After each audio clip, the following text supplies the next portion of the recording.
এখানে খাল খননটা মূলত এটার সেচ সুবিধার জন্য, পানি যাতে থাকে সেই ব্যবস্থা করতে হবে, ডিজাইন অনুযায়ী খাল খনন করতে হবে। এটা এই প্রাইম মিনিস্টারের অগ্রাধিকার প্রকল্প, এখানে কোনো হাঙ্কি করা যাবে না। খাল খনন কাজে কোনো ধরনের অনিয়ম সহ্য করা হবে না বলে হুঁশিয়ারি উচ্চারণ করেছেন কেন্দ্রীয় কৃষক দলের সহ সভাপতি ও ফরিদপুর 1 আসনের বিএনপির সাবেক সংসদ সদস্য খন্দকার নাসিরুল ইসলাম। মঙ্গলবার দুপুরে তিনি ফরিদপুরের বোয়ালমারী উপজেলার ঘোষপুর ইউনিয়নের মধুমতি নদীর গুলিরচর হতে বারাসিয়া নদীর বালিয়াপাড়া পর্যন্ত খাল খনন কাজ পরিদর্শনকালে এ হুঁশিয়ারি উচ্চারণ করেন। এ সময় তিনি বলেন, দেশকে কৃষিতে সমৃদ্ধ করার লক্ষ্যে সরকার খাল খনন কর্মসূচি হাতে নিয়েছে, কিন্তু খনন কাজে কোনো ধরনের অনিয়ম হলে সেই লক্ষ্য পূরণ হবে না।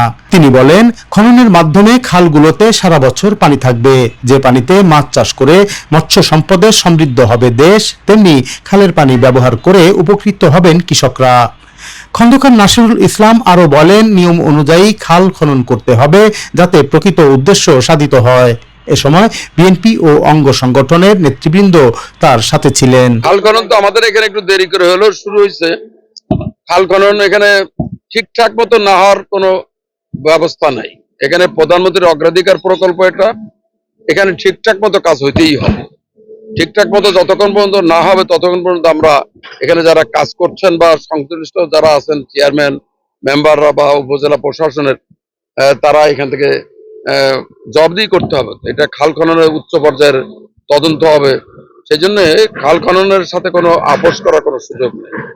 আর এই খাল খনন প্রকল্পটা এটা মূলত শহীদ রাষ্ট্রপতি জিয়াউর রহমানের আমল থেকে চালু হয়েছে। আপনারা জানেন, এই দেশের মানুষ খাদ্য অভাব ছিল, যে খাদ্য উৎপাদন হতো সেই খাদ্য দিয়ে আপনার এই দেশের মানুষের ভরণ পোষণ হতো না। উনি এই ইরিগেশন সিস্টেমটা এই দেশে প্রবর্তন করেন।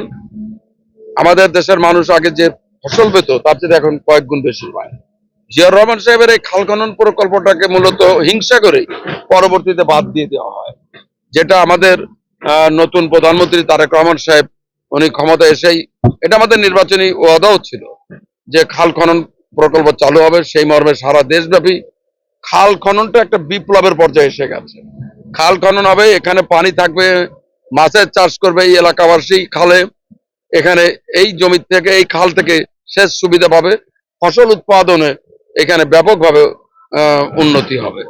এদেশের কৃষি এবং কৃষককে এস্টাবলিশ করাটাই হচ্ছে এই সরকারের মূল লক্ষ্য, সেই লক্ষ্যে কাজ হচ্ছে। আমি এখানে সংশ্লিষ্ট যারা আছেন, গণপ্রতিনিধিরা আছেন, চেয়ারম্যান মেম্বার সাহেবরা আছেন, এলাকার গণ্যমান্য লোকেরা আছেন, উপজেলা প্রশাসন আছে, তাদেরকে অনুরোধ করব খাল খননটা যাতে সুষ্ঠুভাবে হয় সেদিকে তদারকি করা।